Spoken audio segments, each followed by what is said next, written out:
just into the newsroom, the search has been suspended for a young man who went missing more than a week and a half ago. South Bend's own Mayor Pete Buttigieg makes national headlines. Buttigieg is running for the Democratic Committee chair. Former DNC Chair Howard Dean endorsed the dark horse candidate. Earlier today, these steps at the St. Joseph County Courthouse were filled with a group of women. The women gathered in support of Equal Pay Day. A strong earthquake in Myanmar was felt as far away as eastern India, where the royal British couple William and Kate are touring to. "Not my president" is what thousands here in Boston chanted as they demonstrated against President-elect Donald Trump. India is suffering one of the worst droughts since it gained independence in 1947.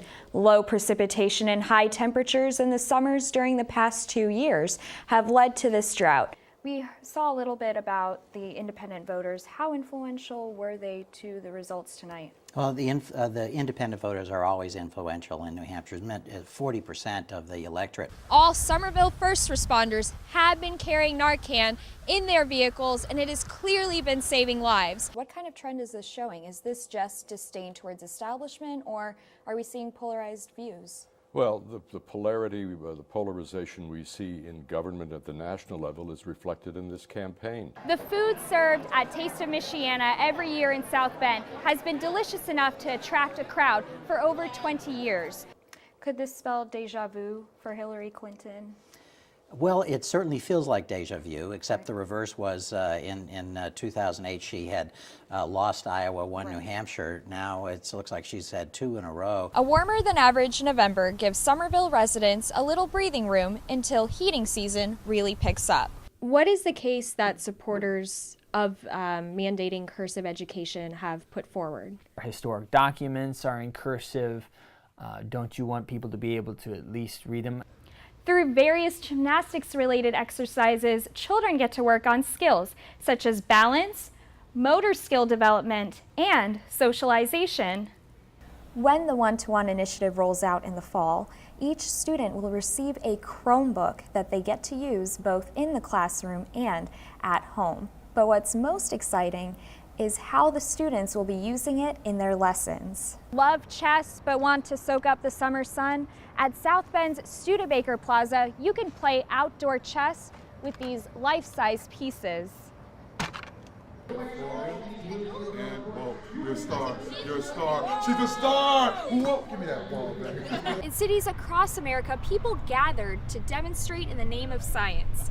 Here in South Bend, organizers estimate over 1,000 people showed up to the March for Science. They started in Howard Park at 2 p.m. and marched to the John R. Hunt Plaza, where they held signs like this. I kind of got dragged in that, actually. Today we had an event to raise awareness about how important science is, not just for scientists, but for everybody, for animals and humans and the earth. It's really about making people aware of the role that science can play, increasing communication between scientists and the public, and also making us aware of just how science gets done in our country, which a lot of it is through federal funding. One of the things we do is to train the next generation of people working in energy issues, and this is everything from safe nuclear, recycling nuclear energy, to creating better solar batteries, solar cells, things like smarter grid, all kinds of different energy topics. And these don't just happen. We need government money to help with this. Scientists and organizers spoke on how science can bring the community along with various industries and businesses together.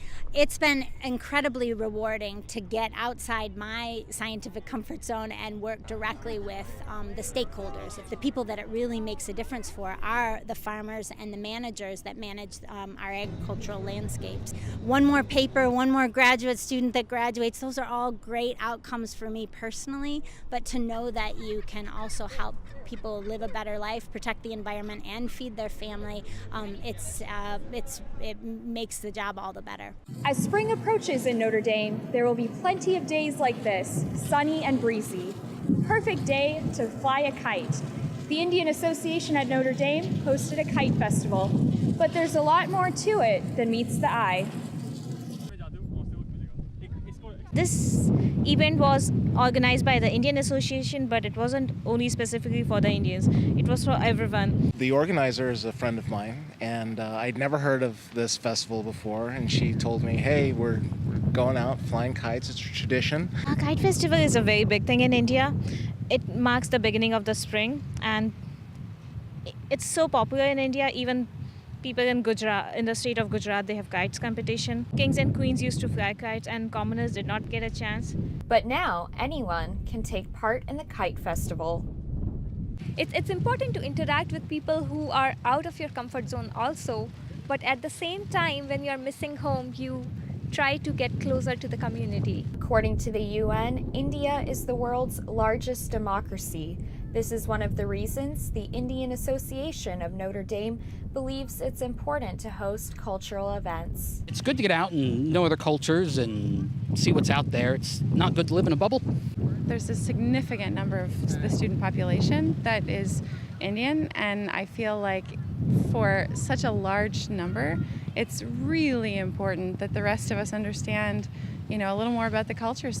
I would say that Notre Dame as such is pretty supportive of immigrants, and within the campus premises at least, I feel very safe. And that's it for BUTV News at Noon. I'm Karishma Desai.